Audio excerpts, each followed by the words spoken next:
Bonjour à tous, Et bonjour à tout le monde. bienvenue dans cette vidéo, cette fois-ci à deux, Et oui, voilà, avec Thomas, que vous aurez reconnu, pour ce super sujet qui est à l'initiative d'ailleurs de de Thomas. moi-même, On va parler, de quelques films qui ont une résonance avec le côté spirituel. voilà, pour développer votre spiritualité, ça reste des histoires et du cinéma, mais pour plusieurs, ça explique bien certaines situations, et voilà, ça peut largement vous aider en plus du plaisir de pouvoir regarder un film, ça change des livres aussi. Alors, par quoi on commence? Ah, je vais commencer avec le premier, puis tu feras le deuxième, Ouais. le troisième et moi le quatrième. Voilà. Commencer par le grand classique des années 90. Vous avez reconnu le film Ghost, d'accord? Donc c'est un film, peut-être beaucoup l'ont déjà vu, qui retrace la vie de Sam, joué par Patrick Swayze, ainsi que sa femme qui est jouée par Demi Moore et la fameuse médium voyante jouée par Woody Goldberg. Voilà. Donc, généralement, pour faire ce genre de film, il y a un travail qui est fait au préalable, surtout sur le côté spirituel, de compréhension, surtout par celles et ceux qui les mettent en place, c'est-à-dire les metteurs en scène, je dirais toute l'équipe autour. D'accord? Donc, l'histoire est très simple, hein. C'est l'histoire d'un homme qui travaille dans un milieu bancaire et qui se fait assassiner. Et jusque-là, c'est l'histoire. Mais ce qui est beau, c'est la suite. Voilà, c'est la compréhension entre le monde invisible et nous, humains, avec comme intermédiaire la médium. Voilà, avec des signes, des informations qui sont transmises, ou évidemment, les informations provenant de la médium, transmises par le défunt, ne sont que réalité. Et évidemment, comment je dirais ça, la vérité qui est, Et de je se dirais, rendre compte abordée qu'on n'est pas qu'une enveloppe et physique que en se rendre fait. compte qu'on n'est pas qu'une enveloppe physique Voilà. et qu'il y a une spiritualité. Ouais. Voilà, hein, puisque dans le film, quand il se fait assassiner, évidemment, il voit son corps alors qu'il est sorti de son corps, je dirais, son aura, son énergie, on l'appelle fantôme, alors que c'est sa vibration, qu'on appelle une vibration éthérique, d'accord? Donc, pour qu'on arrive à les distinguer, ça nous arrive souvent, Aurore et moi également, de pouvoir percevoir ce genre de messages-là et d'entités qui n'ont pas encore trouvé le chemin vers la lumière. L'histoire du film, elle est très intéressante puisque les deux personnes qui sont à l'initiative de son assassinat, quand ils arrivent également dans le film, ils meurent, on voit qu'eux parlent vers le bas astral, vous voyez, avec Voilà. des petits bonhommes noirs qui viennent les chercher. Sans vous spoiler les films, hein. Bien Essayez sûr. de vous les décrire sans spoiler Exactement. les films. Et la fin de ce film est formidable et il y a énormément d'explications du côté spirituel et d'informations. Voilà. Exactement. C'est ce que je peux dire pour C'est une Ghost. belle description, mais c'est vrai que ça donne pas mal d'éléments, en effet, avec le bas astral. La lumière, le côté spirituel. Voilà, le fait Voilà. qu'on reste, qu'il y ait une possibilité aussi d'agir sur certains objets matériels. Ça, on le retrouve à plusieurs Exactement. moments du film et c'est vraiment très intéressant. Alors, à mon tour, je vais vous parler du film Au-delà. Le film Au-delà, il est vraiment très intéressant. Alors, on trouve ici deux acteurs aussi très connus, hein. On a Matt Damon déjà. Et on a Cécile de France, exactement, qui a à son actif d'ailleurs d'autres films spirituels. Ce qui est très intéressant dans ce film, c'est l'expérience que vit Cécile de France, qui va être en fait très marquée. Je sais pas si on peut appeler ça une expérience de mort imminente. C'est une expérience de mort imminente, puisque c'est suite à un tsunami. Donc encore une fois, on spoile pas le film parce que c'est le début. Et puis à partir de là, ouverture spirituelle et puis essayer de comprendre en fait voilà pourquoi, comment on voit tout ça et elle va essayer de se rapprocher. Elle va rencontrer d'ailleurs un homme, donc Matt Damon, qui est médium. Et moi, ce que j'adore en fait dans ce film, c'est le côté un peu plus sombre de la médiumnité que nous on connaît un petit peu dans notre quotidien et extrêmement bien joué par Matt Damon. Où on retrouve en fait ce côté un peu différent, un peu solitaire, un peu considéré bizarre, on va dire, hein, voilà, par ses compères. Et on n'est pas cette fois-ci sur des personnes qui vont rejeter. Souvent, c'est ce qu'on voit, hein, on va nous rejeter parce qu'on a des capacités. On est même sur tout l'inverse. On est plus sur un personnage qui, de lui-même, en fait, va se réfugier un petit peu dans la solitude, dans l'isolement, et qui permet de mieux comprendre la gestion qu'on peut avoir aussi des capacités. Et je trouve que ce film est super intéressant parce qu'il date aussi un petit peu. Et aujourd'hui, on est dans une actualité qui est plutôt spectacle, qui est plutôt voilà, de montrer ses capacités. Il y a un côté, je sais pas comment on peut dire, de compétition, alors que le but profond, c'est vraiment les éléments, en fait, tout simplement, qu'on va transmettre. Et je trouve qu'il y a une simplicité dans ce film qui est vraiment formidable, avec une évolution aussi de découverte d'un côté, et à la fois d'une fuite, on va dire, hein, voilà, d'un personnage qui fait comprendre qu'en fait, il aurait préféré, limite, ne pas avoir ses capacités. Et ça, c'est quelque chose qu'on voit pas régulièrement et qui est vraiment extrêmement intéressant.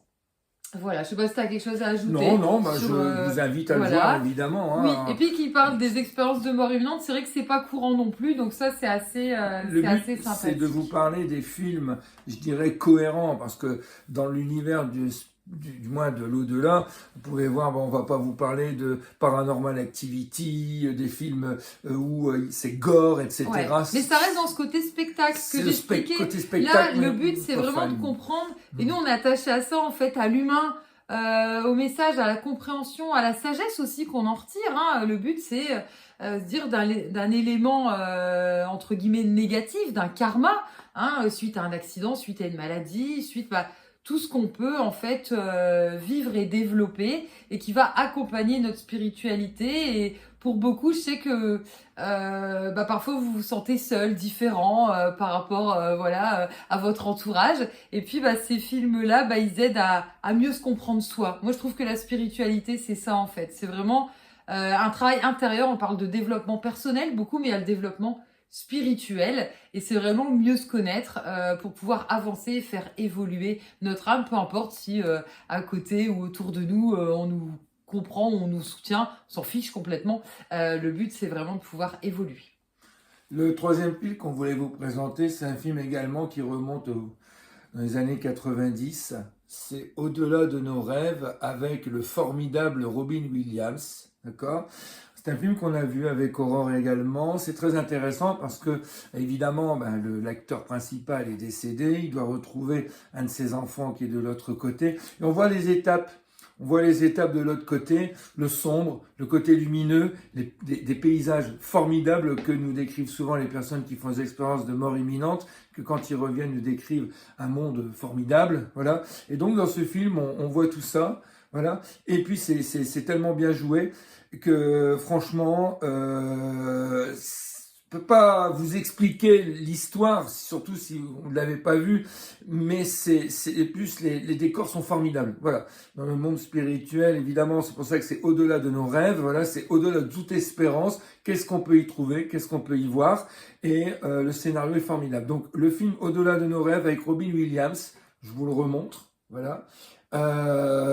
Essayez de le trouver, visualisez-le, et il y aura beaucoup de réponses à laquelle vous pouvez obtenir. Voilà.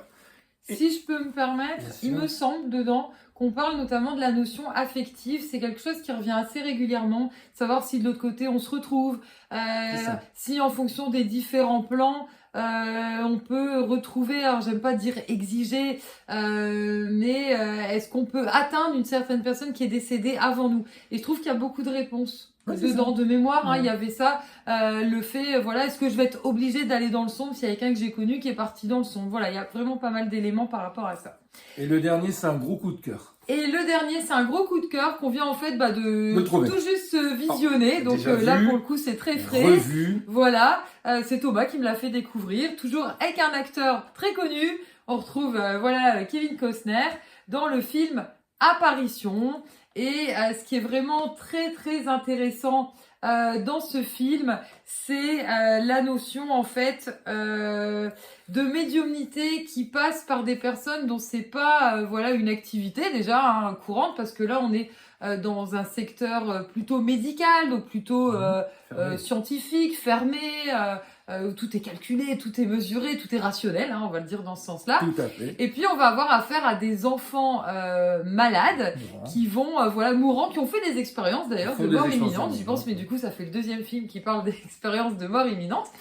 Et on se retrouve avec des enfants qui reviennent avec les mêmes messages, les mêmes apparitions, les mêmes visions en fait, tout simplement. Et ça c'est extrêmement intéressant parce que ça vient chambouler le quotidien, les habitudes, on le voit dans tout un fonctionnement aussi hospitalier. Il y a même une notion avec l'église, vous verrez, il y a même une notion avec l'église qu'on essaie un petit peu d'écarter sans vous spoiler le film, mais c'est extrêmement intéressant où on voit en fait que il y a des faits, et là on peut parler en fait de faits, ça reste un film bien sûr, mais il y a des faits, ça montre bien que les choses qui se passent, et puis qu'on essaie d'étouffer, on essaie parce qu'on n'a pas d'explication, et puis ça fait peur, et puis ça amène aussi des conséquences. Et ce que j'ai adoré moi personnellement dans ce film, tu vas rajouter des choses Thomas, mais moi ce que j'ai adoré c'est surtout le fait de comprendre que quand on a un message, c'est pas un hologramme qui arrive avec un fax, avec un message précis et dicté. C'est vraiment le fait d'avoir quelque chose à comprendre et pendant le plus long du film, on ne sait pas de quoi on parle. Bien sûr, il faut aller jusqu'au bout du film pour le comprendre. Et moi, personnellement, c'est ce que j'ai adoré. Parce que le nombre de fois où on se fait rétorquer que, justement, un message médiumnique, ça doit être précis et quelque chose de mesuré en centimètres, de couleur exacte, non, en fait, tout simplement. Et c'est tellement beau, vibratoire et humain quand on se rend compte de la beauté d'un message et de voir des personnes qui délivrent un message avec une fiabilité sans savoir même de quoi elles parlent en fait, voilà. Mais que quand on a le dénouement, c'est juste j'aime pas utiliser magique, mais c'est un moment émotionnel. La fin est fantastique. Ouais, voilà, et d'une beauté et puis l'acteur est humain quoi. Enfin Kevin Costner, vraiment... dans ce film, déjà Kevin Costner est un très grand acteur, mais dans ce film pour moi il se surpasse. Donc et on voit que ça dépasse la langue aussi. Ça c'est une question qui revient aussi assez régulièrement. On peut dialoguer quelqu'un qui n'avait pas la même langue maternelle que nous. On le retrouve aussi. Donc ça, c'est super intéressant. On voit qu'il y a beaucoup de choses. C'est très visuel, en fait. C'est très visuel, ce film. Je sais pas si tu as autre chose. Je pense qu'ils ont compris qu'on avait archi kiffé. Mais voilà, à eux de kiffer maintenant. Voilà, 4 films qui peuvent vraiment vous faire passer déjà un très bon moment. Parce que vous pouvez le passer en famille, mais avec des personnes qui sont pas forcément très ouvertes à la spiritualité. Mais ça peut vous aider. On espère que cette vidéo vous a plu. Comme vous le savez, si vous souhaitez aller plus loin, vous pouvez retrouver toutes les conférences qu'on réalise, alors en présentiel pour ceux du coin, mais qu'on vous met aussi en ligne et qui sont reprises dans toute la formation médiumnité avec pas mal d'exercices. Donc ça peut vraiment être sympa. Il y a des choses que j'ai réalisées, que Thomas a réalisées. On n'a pas les mêmes médiumnités. Elles sont complémentaires. Il y a plus de 400 à 500 formes de médiumnité. On les a pas toutes, d'ailleurs. Chacun ça ou ses spécialités. Et c'est ça qui est magnifique, d'ailleurs. Il y a de la place pour tout le monde. Et il y a vraiment un éventail de possibilités. Donc vous pouvez tout retrouver sur notre site l'aurorecéleste.com et puis on vous dit à bientôt.